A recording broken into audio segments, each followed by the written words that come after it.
کون سی غلطی سے سجدہ سہو واجب ہوتا ہے؟ نماز میں کون سی ایسی غلطی ہے جس سے سجدہ سہو کرنا ضروری ہو جاتا ہے؟ اور کون سی ایسی غلطی ہے کہ سجدہ سہو نہ بھی ہو، نہ بھی کریں تو نماز صحیح ہو جاتی ہے؟ یہ سوال بھی زین صاحب نے اسپین سے پوچھا ہے۔ یہ تو پورا آپ نے ایک چیپٹر پوچھ لیا مجھ سے۔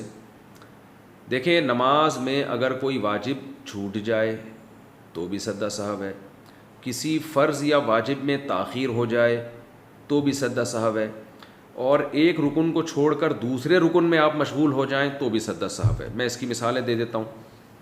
مثال کے طور پر سورہ فاتحہ کے بعد پہلی 2 رکعتوں میں، فرض کی رکعتوں میں سورت ملانا واجب ہے۔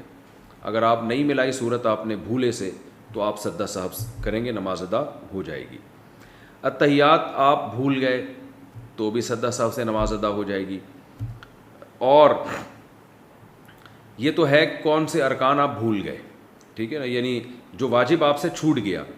واجب یا فرض میں تاخیر سے بھی سجدہ سہو واجب ہوتا ہے۔ مثال کے طور پر آپ سنت موقدہ پڑھ رہے تھے، 4 سنتیں جو ظہر سے پہلے ہوتی ہیں، یا وطر پڑھ رہے تھے، یا فرض نماز پڑھ رہے تھے، دوسری رکعت کے بعد آپ نے اتحیات پڑھ کے کھڑے ہونا تھا، لیکن آپ کھڑے نہیں ہوئے بلکہ آپ درود شریف پڑھ لیا آپ نے خاص مقدار تو وعلی آل ابراہیم تک آپ نے آلی جو ہے نا اللہم صلی علی محمد وعلی آل محمد کما صلیت علی، یہاں تک آپ نے درود شریف پڑھ لیا تو تاخیر سے آپ پر سجدہ سہو واجب ہو جائے گا۔ لیکن نوافل میں تاخیر سے نہیں ہوتا، نوافل میں 2 رکعت کے بعد درود شریف پڑھ لیں تو بھی کوئی حرج نہیں ہے۔ اسی طرح آپ نے تیسری رکعت کے بعد کھڑا ہونا تھا، لیکن یعنی امام کے پیچھے آپ نماز پڑھ رہے ہیں، امام نے سلام پھیرا، آپ کی 1 رکعت باقی تھی، آپ نے کھڑے ہونا تھا لیکن آپ کھڑے نہیں ہوئے بلکہ امام کے ساتھ آپ نے سلام پھیر لیا۔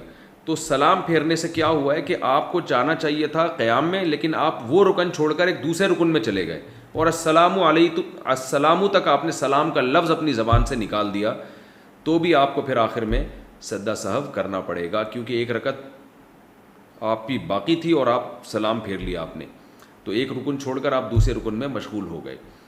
تو یہ کچھ احکام ہیں جو عام طور پہ لوگوں سے غلطیاں ہو رہی ہوتی ہیں، تو ان غلطیوں میں آپ سجدہ سہو کریں گے تو نماز ادا ہو جائے گی۔ اور اگر آپ نے نماز کا کوئی رکن چھوڑ دیا تو پھر سجدہ سہو سے نماز نہیں ہوتی۔ مثال کے طور پر نماز کے بعد آپ کو آخر میں یاد آیا میں تو رکوع کیا ہی نہیں ہے، نماز کے بعد یاد آیا، تو رکوع چھوڑنا تو ایک فرض چھوڑ دیا نا آپ نے، رکن چھوڑ دیا، تو اس کی سجدہ سہو سے تلافی نہیں ہوگی۔ یا نماز میں ترتیب الٹ دیں آپ کہ رکوع آپ نے چھوڑا تو تھا لیکن سجدے میں جا کے یاد آیا کہ میں نے رکوع نہیں کیا ہے، تو پھر آپ کھڑے ہوں گے، دوبارہ رکوع کریں گے، پھر دوبارہ سجدہ کریں گے، تو یہ ترتیب جو آپ سے چینج ہوئی ہے نا، اس کی وجہ سے بھی آپ کو سجدہ سہو کرنا پڑے گا۔ بہتر یہ ہے کہ بہشتی زیور جو کتاب ہے مسائل کی، جامعۃ الرشید والوں نے چھاپی ہے تسہیل بہشتی زیور کے نام سے، وہ کتاب آپ گھر میں رکھیں، اس میں روز مرہ کے نماز کے، روزے کے اور بہت سارے مسائل اس میں ہیں۔ علماء کہتے ہیں کہ ایک ایسی کتاب ہے جسے پڑھ کر آپ نیم عالم بن جائیں گے، یعنی بیسک مسائل آپ کو معلوم ہو جائیں گے۔ اللہ نے اس کو بہت مقبولیت عطا کی ہے۔ وہ کتاب آپ گھر میں رکھیں اور وہ اپنے مطالعے میں رکھیں، تو انشاءاللہ یہ روز مرہ کے مسائل، نماز کے، روزے کے، زکوٰۃ کے، آپ کے حل ہو جائیں گے۔